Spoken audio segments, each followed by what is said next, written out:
Bismillahirrahmanirrahim. Assalamualaikum warahmatullahi wabarakatuh. Alhamdulillahirabbil alamin. Wassalatu wassalamu ala asyrafil anbiya'i wal mursalin Sayyidina Muhammadin wa ala alihi wa sahbihi wa man tabi'ahu bi ihsanin ila yaumiddin. Pemirsa YouTube Pendidikan SMA Babu Salam Pekanbaru yang berbahagia, kita bersyukur kehadirat Allah Subhanahu wa Ta'ala atas segala nikmat yang dicurahkannya, terutama nikmat iman, nikmat Islam, nikmat yang paling besar dan paling utama yang harus kita pelihara, kita pupuk agar terus naik grafiknya menuju kesempurnaan dengan cara selalu terus mempelajari, mendalami ajaran-ajaran Islam dan mengamalkannya dalam kehidupan kita sehari-hari. Salawat dan salam untuk Rasulullah Nabi besar Muhammad sallallahu alaihi wasallam, keluarga dan para sahabat beliau. Allahumma salli wa sallim wa barik ala Muhammad wa ala alihi wa sahbihi ajma'in. Pemirsa yang berbahagia, tema kita, judul kultum kita kali ini adalah sejarah pensyariatan puasa. Di dalam Al-Quran, pada surat Al-Baqarah, ayat 183, Allah Subhanahu wa Ta'ala berfirman, A'udzubillahi minasyaitonirrajim, Bismillahirrahmanirrahim, Ya ayyuhalladzina amanu kutiba alaikumussyam, kama kutiba alal ladzina min qablikum la'allakum tattaqun. Artinya, wahai orang-orang yang beriman, diwajibkan atas kamu berpuasa sebagaimana telah diwajibkan atas umat-umat yang sebelum kamu agar kamu bertakwa. Pemirsa yang berbahagia, pada ayat ini Allah tegaskan ada kalimat kama kutiba 'alal ladzina min qablikum, sebagaimana telah diwajibkan, telah difardukan atas umat-umat yang sebelum kamu.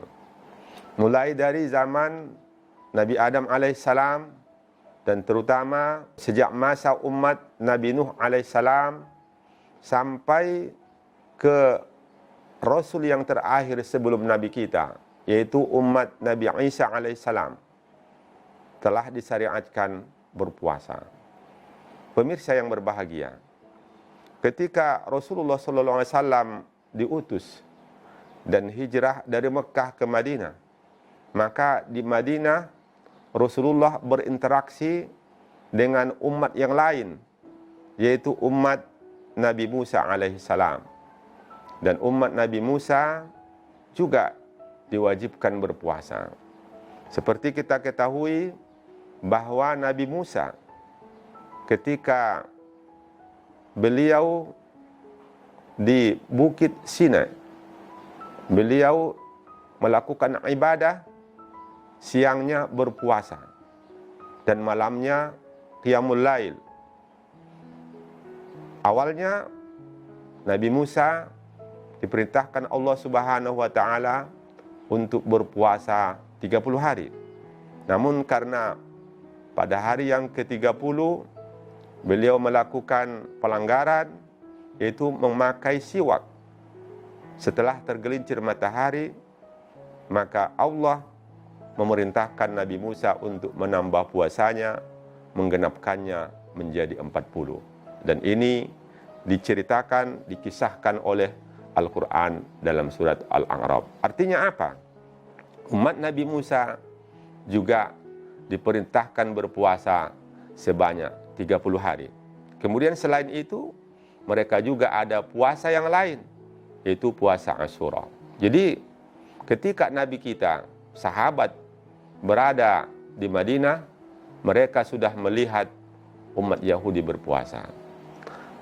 Pada waktu itu, awalnya cara berpuasa sahabat, cara berpuasa Rasulullah sama dengan cara berpuasa orang-orang Yahudi.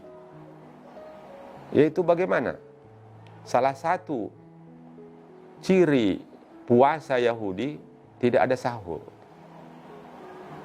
Jadi sahur adalah satu keistimewaan puasa Nabi Muhammad SAW dan umat beliau. Sebab kalau puasanya orang Yahudi, kalau sudah masuk waktu Isya, lalu dia tertidur, misalnya pukul 7.30, sudah masuk waktu Isya, lalu orang Yahudi yang akan puasa besok tertidur, lalu bangun dia pukul 4 sebelum masuk waktu subuh, tidak boleh lagi melakukan segala sesuatu yang membatalkan puasa. Tidak boleh makan, tidak boleh melakukan hubungan. Dan begitulah cara puasa sahabat ketika itu. Apa yang terjadi? Ada seorang sahabat yang dipanggil namanya Sirmah, dan ini diceritakan dalam Al-Quran, dalam hadis. Sahabat yang bernama Sirmah ini pekerjaannya bekerja di kebun kurma, dan dia bekerja mulai pagi sampai petang. Cuaca panas sekali. Dia kembali menjelang maghrib. Karena sangat letih, sampai di rumah dia tertidur. Tertidur dan terbangun sudah masuk waktu Isya. Udah lewat pukul 8. Lalu dia terbangun. Padahal dia belum berbuka. Belum berbuka, tertidur, lalu terbangun.